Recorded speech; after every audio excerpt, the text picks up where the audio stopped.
Rarely do you have 1 week that could have such an impact on who the next president might be. First, the stunning victories by Joe Biden in the Super Tuesday primaries, catapulting him into the lead for the Democratic presidential nomination. Second, the coronavirus is spreading and more deaths are reported. And third, mainly because of the virus, the stock market has tumbled because of the possible impact of the virus on the economy. Those last 2 points, the spread of the virus and the effect on the economy, have some questions now whether President Trump is more vulnerable in the fall. And to top it all off, Democrats in 6 states go to the polls tomorrow, as it has now come down to a two-man race for the Democratic presidential nomination. We will be talking about all of this as we go around the table campaign 2020. Joining me is former Republican governor of Pennsylvania, Tom Corbett. The governor was also elected as state attorney general. And on the other side of the table is Jim Byrne, who served as the Democratic State Party chairman 5 years ago. Now, let's start with what we know so far. And there are 6 states that have primaries tomorrow. In total, there are 352 delegates up for grabs, and 80% of those delegates are in the 3 states, Michigan, Missouri, and also in Washington. And heading into tomorrow, Joe Biden has the lead in the delegate count, 664 to Bernie Sanders, 573. With little polling data available from all of these states for tomorrow, Joe Biden leads in those polls. So, with the experience that both of you have, does the Biden surge that we saw last week continue into tomorrow? You would expect that it will, Governor. You really do. I haven't seen... Momentum brings a lot more momentum. Momentum brings momentum, and it's perpetual energy. We may see that. There may be, ironically, a saving grace for Mr. Sanders. And Hillary came out again today and said that Bernie Sanders can't win. If anything's going to activate that base of 18 to 29-year-olds, where only 13% came out last week, it would be a statement like that. Well, and that's exactly where Bernie has to be pushing his efforts, is to get those young people out.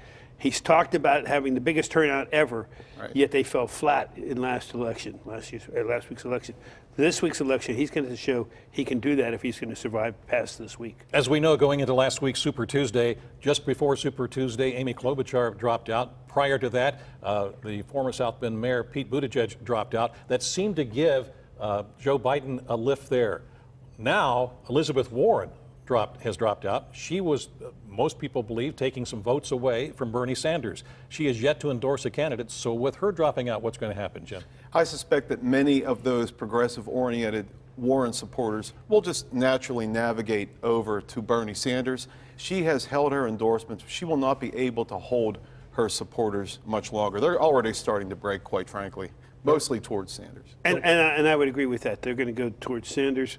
I think she's losing leverage by not making a decision sooner rather than later. Losing leverage in her discussions with her party, in discussions with Biden, and discussions with Sanders. Do something. Make a commitment sooner rather than later. Right. There's a VP slot available. Yeah, there is one, yeah. And Kamala Harris just came out in support of Joe Biden as well. Yes. Let's move on, though, from tomorrow and take a broader look at what is happening. Governor, the coronavirus outbreak is happening now. Will that hurt the president in the fall? Well, I think we have no idea where we're going to be going with this coronavirus, whether it's even still going to be around there. It has certainly become a political issue and debate between the parties as to whose fault it is and everything. Right. I don't think anybody has a fault when it comes to a virus coming around, but the reaction to it and the movement of getting supplies out there is certainly being questioned. It's more of a political football, I think, than it is a major health care issue to the doctors. At this point, and Governor, executives will be judged how they do in a crisis versus a time of calm.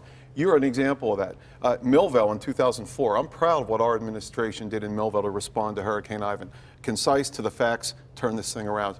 Governor Corbett in 2011, it was Hurricane Irene, I believe. I believe so. You went on television, you declared an emergency, you were concise, you were in control, there was no doubt. I ironically was at a meeting of the State Democratic Committee when you went live.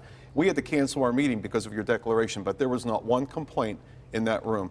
Mr. Trump so far, I think he's failed miserably. He needs to be more responsible. Although, not in defense of him, a healthcare scare is completely different than hurricanes and tornadoes. All right, I want to move on to something else. As we well know, the stock market has been tumbling. Today it's down, the Dow Jones Industrial Average down 2,000 points.